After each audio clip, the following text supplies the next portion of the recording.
उदय सिंह प्रथम ने जो ये गद्दारी अपने देश, अपने राज्य के लिए और अपने पिताजी के साथ की थी, उसके फलस्वरूप उनको वहां से निकाल दिया गया और मेवाड़ को उनका अगला राजा मिला, राणा रायमल। उदय सिंह वहां से भागकर सोजत चले गए। कहा? सोजत। अब ये सोजत कौन सी जगह है? मैंने आपको पहले बताया था कि मेवाड़ के राणा तुम्बा और मारवाड़ के राजा राजोधा के बीच, जो रणमल के बेटे थे, रणमल का पुत्र था, इनके बीच आवल बावल की संधि हुई थी। आवल बावल की संधि हुई थी। उस संधि के फलस्वरूप मेवाड़ और मारवाड़ के बीच एक सीमा निर्धारण किया गया था। भाई इतना तेरा मारवाड़, इतना मेरा मेवाड़। तो उसका जो केंद्र बिंदु था वो था सोजत। तो उदय सिंह कहां चला गया? सोजत। और वहां जाकर इन्होंने कुंवर बागा राठौड़ की बेटी के साथ शादी की। इनके दो पुत्र हुए उदय सिंह जी की। उदय सिंह के दो पुत्र कौन कौन थे? सूरजमल और सैंसमल।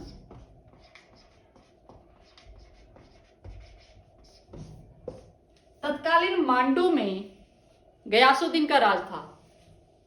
मांडू में किसका राज था? गयासुद्दीन का। अब राणा रायमल जी को तो मेवाड़ का शासक बना दिया। उदय सिंह अब आग बबूला, क्योंकि उसी राजगद्दी को, सिंहासन को पाने के लिए उन्होंने अपने पिताजी की हत्या की थी और वहीं से उनको निकाल दिया गया। तो ये क्या, इन्होंने क्या किया? उदय सिंह जी गयासुद्दीन के पास चले गए कि भाई मेरा तो राजपाट छीन लिया, शुरू से लेकर आखिरी तक सारी कहानी बता दी, मैं तो राजपाट के मारे ये कुछ किया और उन्होंने भाई मेरे साथ सौतेलापन किया, मुझे निकाल दिया। तो गयासुद्दीन ने कहा भी कोई बात नहीं भाई, मैं तेरे साथ हूं, मैं तेरी सहायता करूंगा। तो वो कहता पर मेरी एक शर्त है। तो उदय सिंह प्रथम कहते बोलो भाई क्या शर्त है? हर शर्त मंजूर। कहता अपनी बेटी की शादी मेरे साथ करवा दे। तो उदय सिंह के पास कोई चारा नहीं, कहता ठीक है करवा दूंगा। अब उदय सिंह ये सारी एग्रीमेंट वगैरह साइन सुन करके मांडू से सोजत वापस आ रहा था। रास्ते में इस पर बिजली गिर गई और ये मर गया। कहते हैं कि रजवाड़े की जो लड़कियां थी, राजकुमारियां कन्या, इनकी शादी कभी मुस्लिमों के साथ नहीं हुई। तो शायद भगवान को भी ये मंजूर नहीं था। तो ना रहेगा बांस, ना बजेगी बांसुरी, ना उदय सिंह रहा, ना उसकी जुबान रही। अब उदय सिंह के मरने के बाद उसके दोनों पुत्र सूरजमल और सैंसमल ये गयासुद्दीन के पास गए कि भाई पिताजी तो चले गए, अब आप ही हो हमें मेवाड़ का राजपाट दिलाने वाले, सहायता करो। तो गयासुद्दीन लालची कहता भाई भाई मरते तो मरे आपस में, मैं तो वो नजारे देखूंगा, साथ दे देता हूं, मर आ जाएंगे, फिर अपना राज मेवाड़ पे। गयासुद्दीन ने अपनी सेना को चित्तौड़ के चारों तरफ फैला दिया, किले को घेर लिया और बारी बारी से हमला करने लगा। सूरजमल और सैंसमल उनके साथ। अब राजा रायमल आए आंधी की तरह, ऐसा पछाड़ा, ऐसा पछाड़ा। गयासुद्दीन सोचा मांडू पर छोड़ जा, नहीं तो मारे को। भाग गया मांडू, वापस मांडू भाग गया। अभी गयासुद्दीन मांडू तो वापस आ गया, हार की आग से आग बबूला, भी मैं हार गया, मुझे हरा दिया, मैं तो मेवाड़ जीत के रहूंगा। इसने फिर तैयारी की। अब आसपास के रजवाड़े के लोग तो साथ देंगे नहीं, तो इसने अपने रिश्तेदारों को फोन किया, ओ काका, ओ भैया आजो। क्या उनको अब क्या चारा, भी रिश्तेदार है तो कि चल लेके आ रहे हैं भाई, हाथी घोड़ा जो था सब ले आए, फिर से हमला कर दिया। अब बात यह है भी रायमल से एक बार मुंह की खाली, दूसरी बार तो बंदे को अकल आनी चाहिए ना। दूसरी बार फिर पिट पिट के वापस आया। अब दो बार हार गया तो इसको ये हुआ अभी हार तो गया मन्नी, अब अगर ये इसके दिमाग में घूंगी तो ये तो मार देगा। तो गयासुद्दीन ने अपने एक बड़े विश्वसनीय इंसान को समझौते के लिए भेजा राणा रायमल जी के पास। भी राणा साहब संधि कर लेते हैं, मिल बांट के खाएंगे। अब ये बातचीत अभी चल ही रही थी तो उनके पुत्र पृथ्वीराज, इनके 3 पुत्र थे, राणा रायमल जी के 3 पुत्र थे।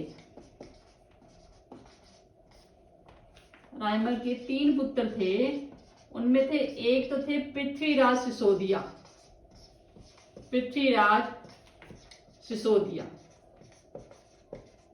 दूसरे थे जयमल और तीसरे थे राणा सांगा, जिन्हें हम आगे पढ़ेंगे। बहुत इंटरेस्टिंग, बहुत ही दमदार व्यक्तित्व था ये राणा सांगा। तो इनके जो पुत्र, जब राणा रायमल जी इसके गयासुद्दीन के किसी दूत के साथ बात कर रहे थे समझौते के बारे में, तो इनके पुत्र पृथ्वीराज आ गए। उन्होंने कहा, पिताश्री शर्म करो, ये मुस्लिमों के साथ संधि करोगे? ये विश्वास पात्र लोग नहीं है, ये तो पीठ पे छुरा घोंपेंगे, बाद में फायदा उठाएंगे, मरवा के आपस में मरवा देंगे लड़ा लड़ा के। तो ये बात दूत ने जाकर गयासुद्दीन को बताई।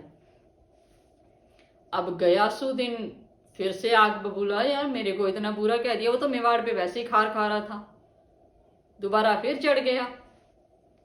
इस बार आगे से पृथ्वीराज सिसोदिया थे लड़ने वाले।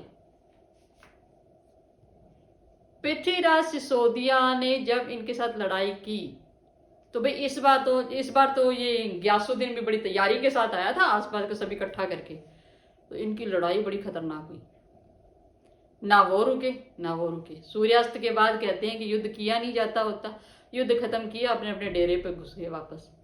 अब पृथ्वीराज जो सिसोदिया थे, उन्होंने खाना खाया और कहा रात को, भाई इसको तो हराना बड़ा मुश्किल है, क्योंकि दोनों तरफ एक जैसी लड़ाई होगी, कुछ रणनीति करनी पड़ेगी। इसने कुछ अपने विश्वास पात्र जो मंत्री शंत्री जो भी सैनिक थे उनको बुलाया, 10-10 के ग्रुप में घेर लिया, दूसरी पार्टी में चले गए, घेर के वहां से गयासुद्दीन को गिरफ्तार कर लिया। क्योंकि इनके पिताजी ने कहा था, पृथ्वीराज सिसोदिया के पिताजी राजा रायमल ने कहा था कि मुझे गयासुद्दीन जिंदा चाहिए। तो गयासुद्दीन को गिरफ्तार करके वो ले गए, 1 महीने उसे जेल में रखा, तहखाने में, फिर छोड़ दिया भीतर से, जा जी ले अपनी जिंदगी, चला गया गयासुद्दीन। कहते हैं कि उसके बाद गयासुद्दीन भोग विलास में खो गया। उसके बाद युद्ध है तो भूल ही गया, भैया भूल जा, मेवाड़ की तरफ से देखेंगे ही नहीं आप। तो उसके बाद गयासुद्दीन तो गायब हो गया, लेकिन पृथ्वीराज और राणा रायमल ने एक नई, जो कहते हैं कि एक नया इतिहास रचा गयासुद्दीन को हराकर। और उसके बाद मेवाड़ पे गयासुद्दीन ने कभी आक्रमण नहीं किया। मेवाड़ में सब कुछ अच्छा चल रहा था। लेकिन कहते हैं ना, हम लोग एस्ट्रोलॉजी पे भरोसा नहीं करते, ज्योतिष पर। सही बात है, करना भी नहीं चाहिए, क्योंकि कई बार ये होता है कि ज्योतिष ऐसे चक्रों में डाल जाते हैं कि भविष्य की पहले ही चिंता हो जाती है, प्रेजेंट भूल जाते हैं जीना। ऐसा ही कुछ हुआ इस राजवंश में।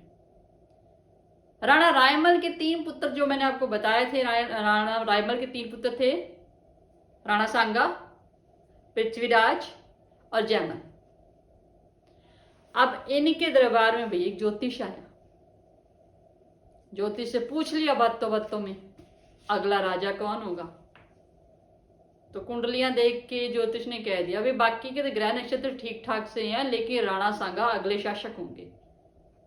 बस भाई यही बात क्या कहनी हुई, भाई भाइयों में दरार पड़ गई, एक दूसरे की दुश्मन बन गए वो। तो कहते हैं एक बार ऐसे ही खेल खेल में पृथ्वीराज ने तलवार का पिछला हिस्सा राणा सांगा की आंख में मार दिया। वहां उनके चाचा सूरजमल आ गए। विवाद बढ़ने वाला था, लेकिन सूरजमल ने विवाद को रोक दिया। इसी तरह इन तीनों भाइयों में और प्लस उनके चाचा जी राणा सांगा की तरफ थे। दोनों भाई जयमल और पृथ्वीराज राणा सांगा को मारने पे तुल गए। इनकी लड़ाई शुरू होगी। लड़ाई हुई तो उसमें पृथ्वीराज और सूरजमल घायल हो गए थे। घायल होने के बाद पृथ्वीराज और सूरजमल जब घायल हुए तो जयमल ने सोचा ये दोनों मर गए, अब मैं राणा सांगा को मारता हूं। राणा सांगा बचते बचाते अजमेर पहुंच गए। अजमेर में वो भेष बदल के रहने लगे। वहां से राणा रायमल ने ये संदेशा भिजवा दिया अपने बेटे जयमल और पृथ्वीराज को कि मुझे अपनी शक्ल मत दिखाना, तुम लोगों ने अपने ही राज्य के लिए लड़ाई शुरू कर दी और अपने ही भाई और चाचा को मार दिया। जबकि राणा सांगा तो छुपे हुए थे। तो राणा रायमल को बाद में पता लगा भी राणा सांगा छुपे हुए हैं और जिंदा है, तो वो बहुत खुश हुए। तो उन्होंने उनको मेवाड़ वापस बुला लिया और खुद मृत्यु को प्राप्त हो गए। आधे तो टेंशन में मर गए। भी मेरे बच्चों में होता है हर माँ बाप का, मेरे बच्चे आपस में एक राजपाट के लिए लड़ रहे हैं, राजपाट तो सबका एक जैसा है। तो राणा सांगा रायमल जी के बाद जो अगले शासक मेवाड़ के हुए वो राणा सांगा जी हुए। राणा सांगा के जैसे मैंने आपको पहले बताया था बड़ा ही दमदार हिस्ट्री है इनकी। राणा सांगा आपने कई इनकी मूर्तियां देखी होगी समाधि पे। राणा सांगा जी का एक हाथ कटा हुआ है, यानी हाथ को पूरा उन्होंने कवर कर रखा है। राणा सांगा की आंख, हाथ और पैर कटा होने के बावजूद भी उन्होंने कई सारे युद्ध लड़े और जीते भी।